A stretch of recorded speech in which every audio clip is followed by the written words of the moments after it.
Ghana government currently, as we speak, hasn't got 1%.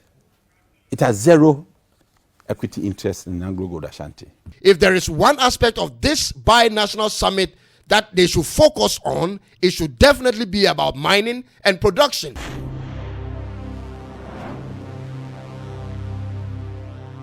You are welcome back to my channel, ladies and gentlemen. I'm Cyrus, and this is Tuntum Network in Accra, Ghana.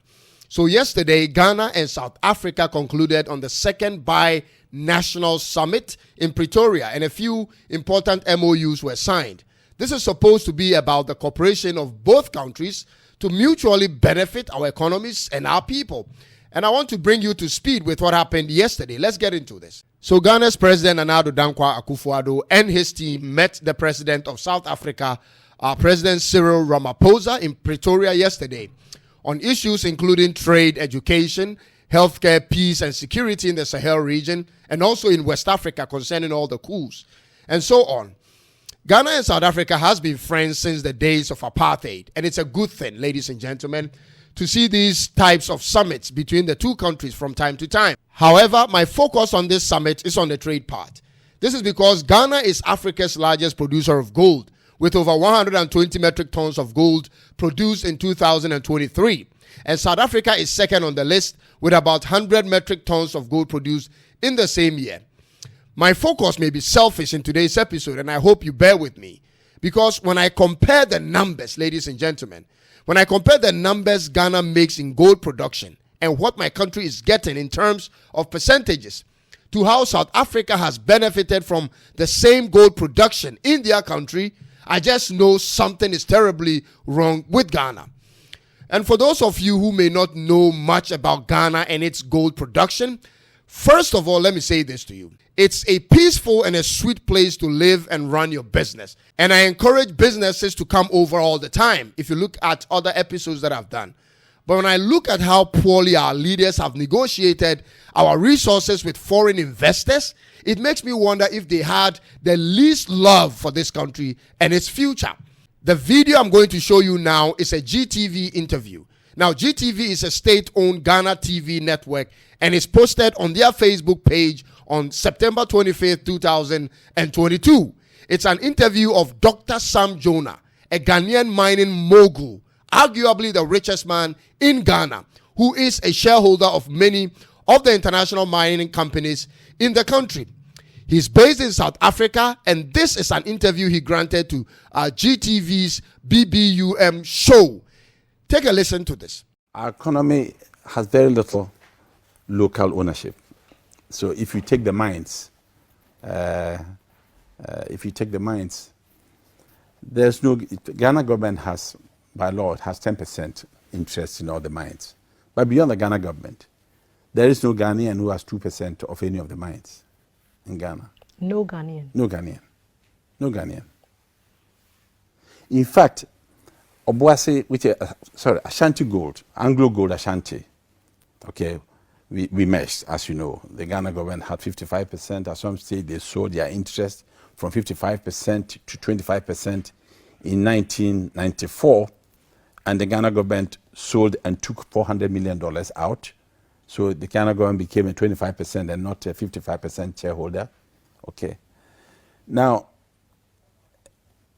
and later on, we meshed and became Anglo Gold Ashanti. The Ghana government currently, as we speak, hasn't got 1%. It has zero equity interest in Anglo Gold Ashanti. Ghana government had 10% in the mines like Obuasi, Duapremna, but as the company that merged, the Ghana government, Ghana has 0% of Anglo Gold Ashanti, which is a shame. How did that happen? We sold. Ghana government sold. It was, they had the credit, they had the paper. When we listed in New York, we were the first African company to list on the New York Stock Exchange after listing in London. So they had the paper. Once you have the paper, you can trade it anytime you like. The first statement from this interview is what breaks my heart whenever I watch this. And whenever I look into the trade and business aspect of Ghana, it's just horrible. And this is the quote from him, the man, Sam Jonah. Our economy has very little local ownership, end of quote. Ladies and gentlemen, that's a very sad truth in Ghana. Ghana, as beautiful as it is, peaceful and welcoming for all manner of people and businesses. Bro, Ghana is in the hands of foreigners. And we have said it over and over again, and that is actually the truth. From our diamond, our gold, our timber, cocoa, supermarkets, and banks, the system is so dominated by foreign owners to the point where it's no more funny. Anglo Gold Ashanti Gold Mining Company, Mining Company, Asanko Mining Company, and the rest of the biggest banks in Ghana are all majority owned by foreigners. Foreigners from the USA, the UK, Germany, Italy, Lebanon, and many other countries. Did you actually pay attention to this part of the interview where he mentioned that, I quote, beyond the Ghana government, there is no Ghanaian who has 2% of any of the mines, end of quote. And you could tell how the interviewer responded by repeating no Ghana, and he emphasized no Ghana again. So all the mining companies I mentioned earlier are just giving us crumbs and taking the lion's share away to their home countries. Ghana government has sold all of our rights in Anglo Gold Ashanti and has taken the money, he said. And what did they do with the money? I don't know. Because our governments have sold our rights in many other ways to foreign entities, our economy is now so dependent on the US dollar as though we were a colony of America.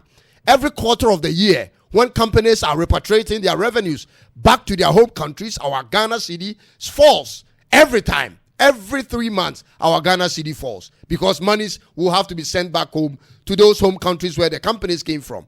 I have worked in the mining industry before, and that's how I can speak on these issues. When you see how chartered flights come to Ghana to pick up gold straight to the west, you will cry, ladies and gentlemen. We sit on gold and we don't eat from it. The whole of Ghana, with the exception of the capital city, has been identified to have gold reserves. I mean, the rest of the 15 regions out of the 16 have gold, and that's not bringing any value to anybody. And the price of gold is always soaring ever since I got in and out of the industry. And yet it doesn't really benefit the local people in any meaningful way unless they get involved in the mining. For your information, Ghana doesn't have one single gold mining company of its own. Not one that we can claim full ownership of. We have the best of mining engineers in the whole of Africa, trust me. When you travel to Guinea, to Sierra Leone, to Liberia, Australia, Canada, and any serious gold mining country in the world, you are more likely to find a Ghanaian mining engineer and technical person working there. Yet the country in itself hasn't considered setting up one gold mining company for itself. How is that even possible? So whenever I hear South Africans complain that the gold mining industry is dominated by whites and all that, I literally laugh. I laugh because in the first place, most of these so-called white folks are citizens of South Africa. I've been to Gauteng and seen how gold money has developed Joburg. We here cannot boast of saying it's a total different ball game when you come to Ghana. It's actually a nightmare. If there is one aspect of this bi-national summit that they should focus on, it should definitely be about mining and production. We have a fast-growing population and a stable political climate. We also have a relatively stable electricity supply and abundance of natural resources to develop. African countries should focus on having such summits often to open up trade among ourselves. I don't see what's stopping us at this point. The continent has more than enough population to trade among ourselves, and that is where we should be focusing on. This bi-national summit has so far been useful, in my opinion, in the sense that it has made it possible for ordinary passport holders in both countries, Ghana and South Africa, to fly over to the other country without needing a visa for 90 days in a year. That's a great feat on the continent. We need more of such. The AFCFTA, which is the African Continental Free Trade Area, shouldn't be a thing in the books, but something we can all use to the benefit of our individual countries. Kindly remember to subscribe if you haven't, and leave a like to help the YouTube algorithm promote the channel more, and most importantly, leave a comment so we know that you actually watched this episode. God bless you, and I'll see you next time in the next episode. Until then, it's bye-bye for now.